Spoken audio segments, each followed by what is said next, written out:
Corona remedies IPO जबरदस्त शानदार listing यहां पर देखने को मिल रही है। करीब 38% प्रीमियम पर यह लिस्टिंग होती हुई दिखाई दी है। एनएससी पर 1470 रुपए के भाव पर यह शेयर लिस्ट हुआ है। वहीं अगर हम बीएससी की बात करें तो 1452 रुपए के भाव पर लिस्टिंग होती हुई दिखाई दी है। आपको बता दें कि शानदार ज़बरदस्त जो है यहाँ पर सब्सक्रिप्शन के नंबर भी देखने को मिले थे। 125 गुने से ज़्यादा, जी हाँ 137 गुना से ज़्यादा जो है ये सब्सक्राइब हुआ था। आपको बता दें कि एक 655 करोड़ रुपए का कुल साइज था यहाँ पर, और शानदार जो है यहाँ पर रिस्पांस रिटेलर्स की तरफ से और देखने को मिला। पहले अविनाश सर और अंबाला मैम एक एक करके आप दोनों की टिप्पणी। पहले अविनाश सर, आप कैसे देख रहे हैं इस आईपीओ पे, और अभी लिस्टिंग के बाद क्या स्ट्रेटजी होनी चाहिए? नहीं, आई थिंक विपुल बहुत समय के बाद एक बहुत ही अच्छा आईपीओ फार्मा सेक्टर से आया है। और ये कंपनी के प्रमोटर्स, अगर इस कंपनी का बिजनेस मॉडल आप देखें तो बहुत ही बेहतरीन मॉडल है। और जिस सेगमेंट में ये काम करते हैं, health care, that is basically women health care, और बेसिकली जो दूसरे एडजेक्टिवेटिव रेमेडीज है, तो वहाँ पे ग्रोथ पोटेंशियल काफी है। और मुझे लगता है कि देखिए, ये जो 1000 रुपए का करीबन आईपीओ प्राइस था, 1450 1470 में लिस्टिंग आई है। होपफुली अगर दिसंबर क्वार्टर अच्छा आता है तो यहाँ से भी री रेटिंग पॉसिबल है, क्योंकि अभी इस लिस्टिंग के बाद हो सकता है कि काफी बड़े म्यूचुअल फंड्स, काफी बड़े जो इंस्टीट्यूशनल निवेशक है, वो इस कंपनी में पैसा जरूर डालेंगे। और हमारा मानना है कि अगर नजरिया आपका साल 1.5 साल है तो ये इस प्राइस से भी बहुत अच्छा विकल्प हो सकता है, प्रोवाइडेड आपके पास टाइम है। शॉर्ट टर्म में हो सकता है कि थोड़ी बिकवाली आ सकती है, क्योंकि नॉर्मली क्या होता है कि पहले 3 महीने में एंकर इन्वेस्टर्स अपना जो भी स्टॉक होता है वो मार्केट में बेच देते हैं, तो तभी शायद थोड़ी बिकवाली आए। बट लॉन्ग टर्म नजरिया अगर किसी का है तो डेफिनेटली इसमें एक निवेश का मौका बन सकता है। तो सर, अब मतलब जो लोग, चूंकि अब हमने देखा ग्रो में भी, उसके बाद के भी आईपीओ में बहुत लोगों को एक फोमो फैक्टर हो जाता है, मिस हो गया, तो क्या उन लोगों के लिए ये मौका है या उनको अभी नीचे आने का वेट करना चाहिए? क्या व्यू क्या है आपका सर?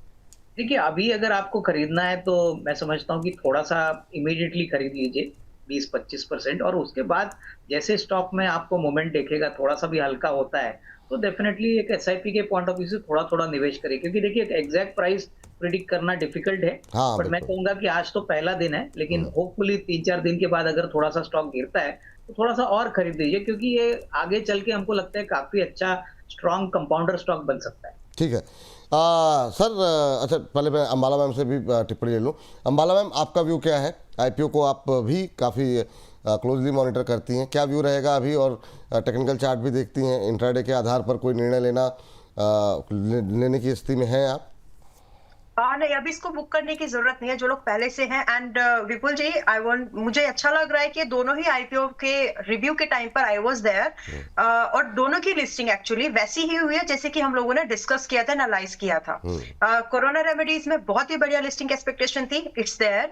अभी इसको होल्ड करना है कि नहीं, वो एक सेकंड क्वेश्चन यहाँ पर आता है। तो हमारे आईपीओ स्ट्रेटेजी के हिसाब से मैं यहाँ पर एक लेवल सजेस्ट करना चाहती हूँ। एंड प्रोवाइडेड दिस, अगर ये कंफर्टेबल, ये स्टॉप लॉस रेंज अगर फ्रेश एंट्री करने के लिए भी अगर किसी को कंफर्टेबल लगे तो फ्रेश एंट्री भी कर सकते हैं। बिकॉज कोरोना रेमेडीज, जैसे कि हम लोगों ने डिस्कस किया था, एक अपसाइड की मूवमेंट को पोटेंशियल रखती है, उसमें बहुत है, इसमें मौका है। उसके कई सारे रीजन थे, वैल्यूएशन पार्ट पर कंपनी के जो आरओसी निकल, बहुत सारे रीजन थे जो हमने डिटेल में आईपीओ रिव्यू करते समय डिस्कस किए थे। और जितनी लिस्टिंग अभी हुई है उसके हिसाब से भी ये अभी भी अपने पीर्स से सस्ता ही है। सो सेइंग दिस, आज अगर हम इसको अभी भी होल्ड करते हैं, जिनको आईपीओ मिल गया वो लोग यहाँ पर 1430 का स्टॉप लॉस लगा करके इसको आराम से अभी भी होल्ड कर सकते हैं। एंड अगर कोई सेकेंडरी मार्केट में भी खरीदना चाहता है, वो लोग भी अभी 1490 के आसपास है, इसमें एक बार अटेम्प्ट कर सकते हैं। इसमें जो अपकमिंग टारगेट मुझे दिखता है वो 1520 का है, मोस्टली आज या कल वगैरह में हो भी सकता है। इसके बाद भी ये बुक करने लायक नहीं है, मुझे लगता है कि आप इसको और होल्ड करो। It has potential to reach nearly 1800। 3 quarter 4 quarter का टाइम दे दीजिए बस। Yes, that's the view. ठीक है, तो मैम अभी खरीद सकते हैं। स्टॉप लॉस क्या बोला आपने? अगर आज के लिए, क्योंकि बहुत लोग ऐसे होंगे ना मैम कि जो ठीक है 2-3 क्वार्टर नहीं रुकना चाह रहे होंगे, बहुत लोग ट्रेडिंग अपॉर्चुनिटी भी ढूंढ रहे हैं, उनके लिए स्टॉप लॉस क्या रखना चाहेंगे आप? मैंने वो सोच समझ के ही जो पहला टारगेट दिया है, वो 1520 का जो पहला टारगेट है वो ट्रेडर्स के लिए ही है। और स्टॉप लॉस भी जो 1430 का है वो भी ट्रेडर्स के लिए ही है। तो 1430 का स्टॉप लॉस है और 1520 का पहला टारगेट है। चलिए ठीक है, ये बात कोरोना रेमेडीज़ पे आगे भी बात करेंगे, लेकिन अविनाश सर के पास समय नहीं है, उनको जाना होगा। तो जाने से पहले जरा एक बार जरा फटाफट अगर 30 सेकंड में सर की टिप्पणी आ जाए कि अभी जो है वेकफिट में क्या करना चाहिए। सर यहाँ जरा वेकफिट के ग्राफिक्स स्क्रीन पर लेकर के आ जाइए। सर आज इसकी थोड़ी सी लिस्टिंग, जब लिस्टिंग हुई उस समय थोड़ा सा फ्लैट ट्रेड करता हुआ दिखाई दिया था। 195 पे जो है लिस्टिंग हुई है इसकी, क्या टिप्पणी रहेगी इस आईपीओ को लेकर के? इनफैक्ट विपुल, ये आईपीओ की अगर हम बात करें तो देखिए, मैं एक बात बताना चाहता हूँ कि पिछले 2 साल से कंपनी मुनाफे में नहीं थी और पब्लिक इशू के पहले मुनाफा आ गया, तो ये थोड़ी सी बात अटकने वाली है। और मुझे लगता है कि देखिए, जो अभी स्लीपर मार्केट है वहां पे तो बहुत सारे प्लेयर आ चुके हैं, तो डेफिनेटली बिजनेस आगे ग्रो करेगा। लेकिन मेरे ख्याल से इमीडिएटली इसमें कोई रीरेटिंग आने की पॉसिबिलिटी लग नहीं रही है, क्योंकि देखिए मार्केट कम से कम एक आध क्वार्टर का नंबर और परफॉर्मेंस देखना चाहेगा कि किस प्रकार से नंबर आए हैं, क्योंकि ये मार्केट बहुत ही कॉम्पिटिटिव है। तो मेरा मानना है कि जिनके पास है वो होल्ड करे, बट फ्रेश खरीदारी की राय अभी नहीं। नई खरीदारी की राय अभी यहाँ पर नहीं है। Avinash sir, thank you sir अपना समय देने के लिए और तमाम चीज़ों पे अपनी बातचीत करने के लिए बहुत बहुत शुक्रिया, बहुत बहुत धन्यवाद। कोई डिस्क्लोजर आपकी तरफ से? विपुल, जो भी शेयर्स हमने बात किए हैं, हो सकता है हमारे क्लाइंटों को भी हमने वही शेयर्स बताएं, बट पर्सनल लेवल पे मेरी कोई होल्डिंग नहीं। बहुत बहुत शुक्रिया सर, बहुत बहुत धन्यवाद आज की इस चर्चा में जुड़ने के लिए, अपना महत्वपूर्ण समय देने के लिए बहुत बहुत शुक्रिया आपका। चलिए अंबाला मैम के पास चलते हैं और इस पर थोड़ा सा बातचीत करते हैं। अंबाला मैम, आपकी प्रतिक्रिया क्या रहेगी अभी वेकफिट को लेकर के? सुस्त लिस्टिंग के बाद क्या मौके तलाशने चाहिए?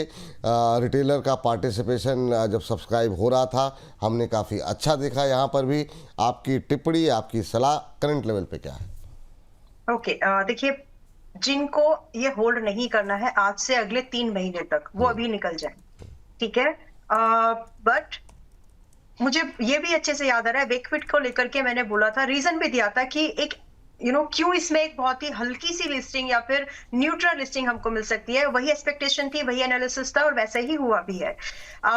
मैं इसकी वैल्यूएशन को लेकर के अभी भी कंफर्ट नहीं हूं। अगर ये डिस्काउंट पे मिले तो हम इसमें दोबारा बाइंग के बारे में सोच सकते हैं सेकेंडरी मार्केट में। But from my point of view, अगर आप सिर्फ अटेम्प्ट करना चाहते हो, इट्स लाइक कि चलो एक बार ट्राई करते हैं, but I am not so comfortable with it now. लेकिन फिर भी अगर आपको एक अटेम्प्ट करना है, please do maintain a stop loss at 170 और आप यहाँ पर एक टारगेट की एक्सपेक्टेशन रख सकते हैं 205 से लेकर के अप टू 230।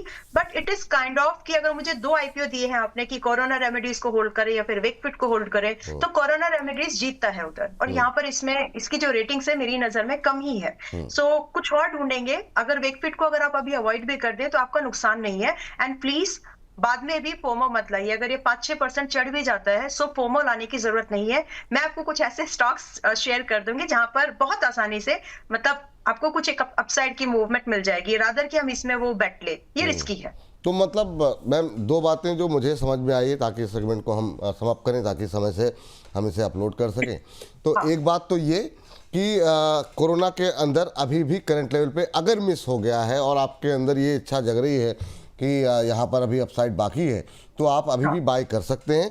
एक बार स्टॉप लॉस फिर से अब मैं चाहूँगा कि स्टॉप लॉस टारगेट खास तौर से उनके लिए जिनका नज़रिया शॉर्ट टर्म का है, एक बार रिपीट कर दिए ताकि अपने दर्शकों को रिपीट करके बता दें। जी, 1430 एंड दिस इज इंट्राडे लो। अगर आज का लो कट जाता है, सिंपल स्ट्रेटेजी, इसमें बहुत ज्यादा आपको दिमाग लगाना नहीं है। 1430 इज स्टॉप लॉस, कट जाता है तो अपना नहीं है ये, और फिलहाल हम इसको खरीद सकते हैं। चलिए 1430 के स्टॉप लॉस के साथ यहाँ पे खरीदारी की सलाह। और वेकफिट में आपने कहा कि यहाँ पर कोई हड़बड़ा, अगर 3 महीने का नज़रिया नहीं है तो फिर अवॉइड करें और बहुत ज़्यादा उत्साहित होकर के खरीदने की जरूरत नहीं है। कोई ऐसी चीज़ नहीं जो मिस कर रहे हैं आप, अगर अवॉइड करना चाहें तो अवॉइड कर दें। इससे बेहतर विकल्प अंबाला जी का मानना है कि उनके पास मौजूद हैं। आगे आने वाले समय में हम लोग डिस्कस करते रहेंगे उन शेयरों को, वहाँ पर आप मौका देखें। लेकिन हाँ, कोरोना में आप बिल्कुल खरीदारी करके चल सकते हैं।